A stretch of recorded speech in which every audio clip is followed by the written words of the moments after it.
Bismillahirrahmanirrahim. Assalamualaikum warahmatullahi wabarakatuh. Anak-anakku sekalian, sebagai seorang muslim, sholat merupakan kewajiban yang utama dikerjakan. Dimanapun ibadah ini tidak boleh ditinggalkan. Meski begitu, Allah Subhanahu wa Ta'ala selalu memberikan kemudahan bagi hambanya. Beberapa kondisi tertentu memperbolehkan kaum muslim untuk menggabungkan atau menjamak sholat fardu serta meringkasnya atau mengqashar. Allah berfirman dalam Al-Quran surat Al-Baqarah ayat 286 yang artinya Allah tidak membebani satu jiwa kecuali sebatas kemampuannya. Untuk itu hari ini kita akan belajar tentang jamak dan qashar.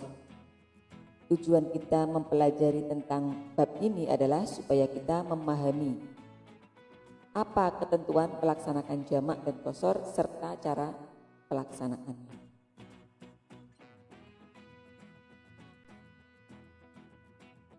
Sungguh orang-orang yang beriman mengerjakan kebajikan, melaksanakan sholat dan menunaikan zakat, mereka mendapat pahala di sisi Tuhannya.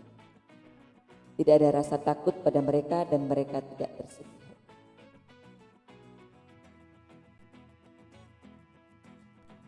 Jamak secara bahasa artinya mengumpulkan atau menggabungkan, yakni menggabungkan atau mengumpulkan dua sholat fardu dalam satu waktu.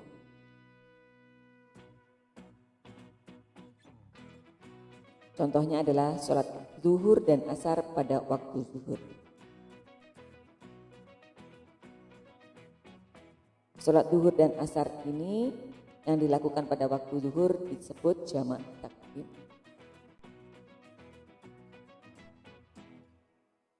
Sholat yang boleh dijamak adalah sholat zuhur dengan sholat asar, maghrib dengan isya. Apakah boleh menjamak sholat zuhur dengan isya? Jawabannya adalah tidak diperbolehkan. Ada lagi sholat yang tidak boleh dijamak, yakni sholat subuh. Jamak dibedakan menjadi dua, yakni sholat jamak takdim dan sholat jamak takhir. Jamak takdim adalah sholat yang dilaksanakan di awal waktu atau di waktu yang pertama. Adapun jamak takhir adalah dua sholat yang digabungkan dan dilakukan di waktu yang akhir. Hal-hal yang diperbolehkan untuk melaksanakan sholat jamak adalah sebagai berikut. Yang pertama, saat bepergian. Ketika kita menjadi musafir atau orang yang bepergian yang tujuannya bukan untuk maksiat, maka kita boleh menjamak sholat. Saat sakit atau uzur. Apabila kita dalam keadaan sakit dan tidak bisa banyak bergerak, maka kita boleh melakukan jamak sholat. Boleh jamak takdim atau jamak takhir. Hujan deras, apabila cuaca sedang hujan deras maka boleh kita menjamak sholat karena Rasul pun melakukan ini.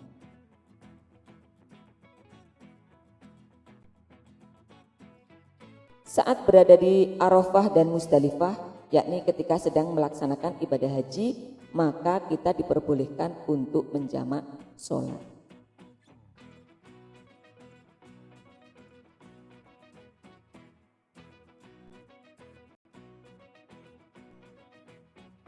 Yang terakhir adalah ketika ada hajat, seperti ketika menjadi relawan COVID misalnya.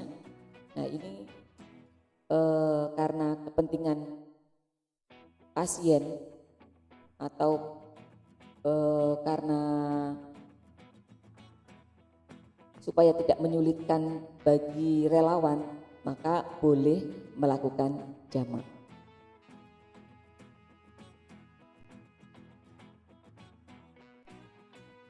Allah memberikan rukhsah atau keringanan untuk hambanya. Salah satunya adalah dengan mengqashar sholat. Qashar artinya meringkas, yakni meringkas sholat yang jumlahnya 4 rakaat menjadi 2 rakaat.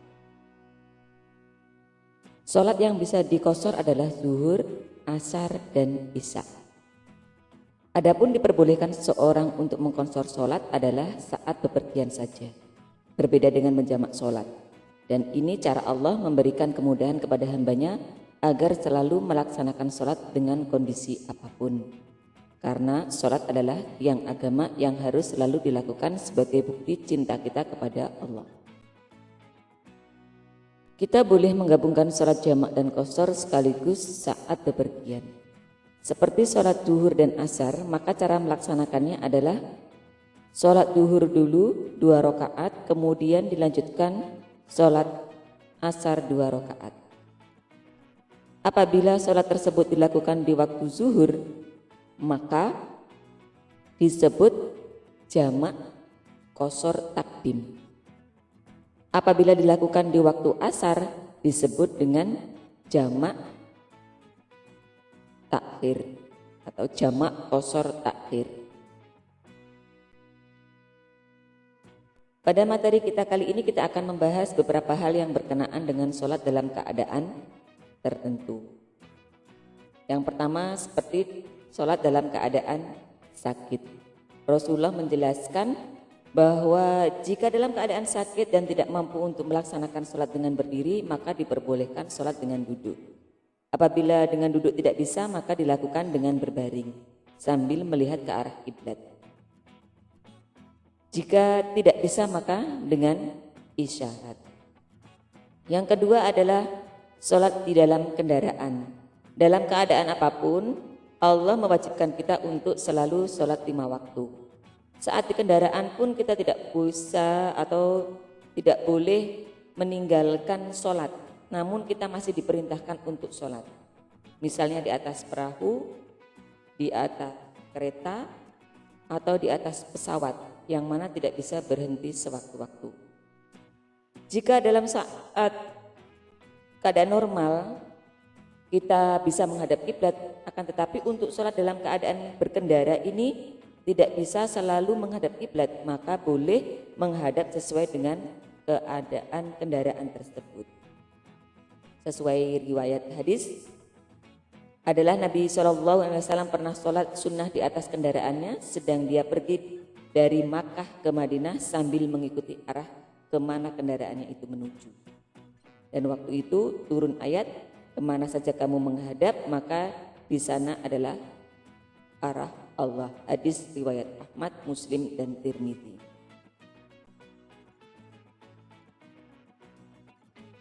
Pembelajaran kita kali ini maka kita dapat ambil hikmahnya, yakni Allah dan Rasul itu tidak ingin menyulitkan umatnya. Dalam kondisi apapun diusahakan bagaimana umatnya bisa melaksanakan kewajiban tanpa kesulitan.